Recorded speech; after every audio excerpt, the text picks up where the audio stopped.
The United States Navy has been running a secret army of bottlenose dolphins and California sea lions since 1959. They hunt mines, they intercept enemy divers, they recover torpedoes from the deep. No machine has beaten them at it yet, but the drones are getting closer. Every morning, somewhere in a quiet bay near San Diego, a group of bottlenose dolphins shows up for work. They are not performing tricks for tourists. They are not in an aquarium. They are employees of the United States Navy, part of a program that has been running since 1959, and that remains, by most measures, one of the most quietly extraordinary things the American military has ever done. The Navy Marine Mammal Program, based at Point Loma in San Diego, California, trains bottlenose dolphins and California sea lions to perform underwater missions that electronic systems still cannot match in real-world conditions. Mine detection, swimmer interception, object recovery from the seafloor. The animals do these things in the dark, in murky water, in strong currents, in conditions that confuse and defeat sophisticated sonar equipment with regularity. The program is not classified. The answer starts with biological sonar of almost implausible precision. A bottlenose dolphin's echolocation can tell the difference between objects of nearly identical size and shape, detect density variations between a rubber tube and an aluminium cylinder at significant range, and do all of this while moving freely in 3 dimensions through water that would defeat a human diver's visibility in seconds.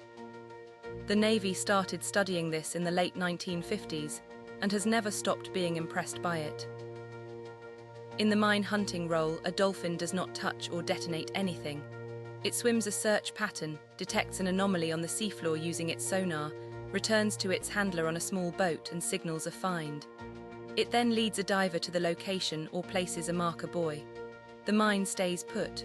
The dolphin never makes contact with it. California sea lions bring a completely different toolkit. Where dolphins excel at open water mine hunting, sea lions are the program's specialists in object recovery and diver interception. A trained sea lion can dive deep, locate a specific piece of equipment on the seafloor, and attach a recovery line to it so it can be hauled to the surface. They are also remarkably effective at detecting a single unauthorized swimmer approaching a ship or pier from below the surface, in conditions where even alert human sentries miss the approach entirely. The swimmer interception mission is where the sea lion's design becomes almost absurdly well suited to the job. A trained sea lion will approach an unauthorized diver in the water, clamp a padded restraining cuff around the diver's wrist or ankle, and surface. The cuff is attached to a line held by a handler on the surface. The debate about whether autonomous systems can replace marine mammals in this role is not new. It has been running inside and outside the Navy since at least the 1990s. The answer in spring 2026 is the same one it has been for 3 decades. Not completely, not for every task, and not yet for the hardest ones. Autonomous underwater vehicles have improved enormously. They are quieter, more maneuverable, longer in endurance, and capable of carrying more sophisticated sensors than anything that existed when the debate started. The Navy fields large numbers of them for wide area survey, persistent surveillance in lower threat environments, and data collection missions where the cost and safety advantages over using animals or human divers are obvious. The transformation of undersea warfare is running on several tracks at once.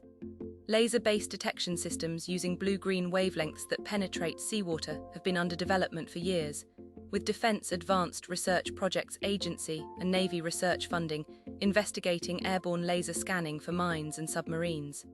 The physics are promising. The operational reliability for harbor security missions is not there yet. Autonomous underwater vehicles are being fielded at scale. The Navy's extra-large unmanned undersea vehicle program, its various medium-class platforms, and a growing range of smaller systems are all moving into mission areas that the Marine Mammal Program has historically owned. These are not direct replacements.